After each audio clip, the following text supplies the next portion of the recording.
जय हो दोस्तों। आज के दिन का शुरुआत बैंड पार्टी का आगमन से हुआ है गाइस। वो लोग हमारे घर पहुंचते ही अपना बैंड बजाना स्टार्ट कर दिए,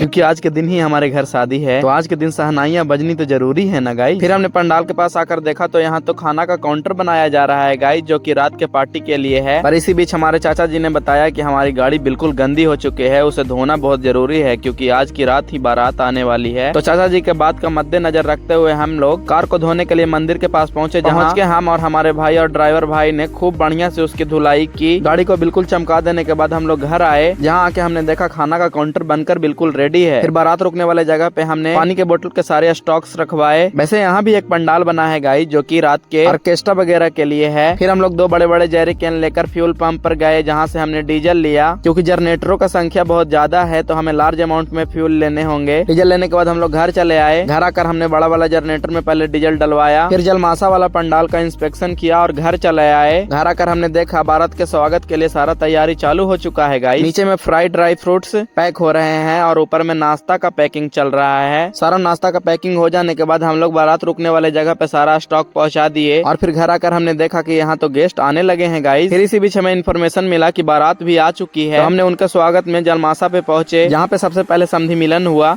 उसके बाद हमारे दूल्हे राजा को कार में से उतार कर जलमासा पे लाया गया, जहाँ पे कुछ रस्म हुए, जिसके बाद हमारे दूल्हे राजा रथ पर सवार होकर पूरे गाजा बाजा और बारात के साथ हमारे घर आ गए। पर हमारे घर के पास रास्ते ऐसे थे कि जिसमें रथ नहीं जा सकते थे, पर हमारे रथ वाले भाई ने अपने दिमाग का इस्तेमाल करते हुए हमारे दूल्हे राजा को अपने रथ वाले घोड़े पर बिठाकर हमारे जयमाले वाले पंडाल में एंट्री दिलाया। उसके बाद कुछ इस तरह जयमाला के कार्यक्रम हुए। फिर हमने दूल्हे राजा को अपने बुलेट पे बैठाकर घर के गेट तक लेकर पहुंचे, जहां पे उनके गाल सेकाई का रस्म हुआ। ये सारे फर्ज निभाने के बाद हम ऑर्केस्ट्रा देखने के लिए जलमासे वाले पंडाल में पहुंचे, जहां पहुंच के हम और हमारे भाई लोग सब खूब मस्तियां की और एक से एक तड़कती भड़कती गानों पर ठुमके लगे, जिसकी नजारे कुछ ऐसी थी।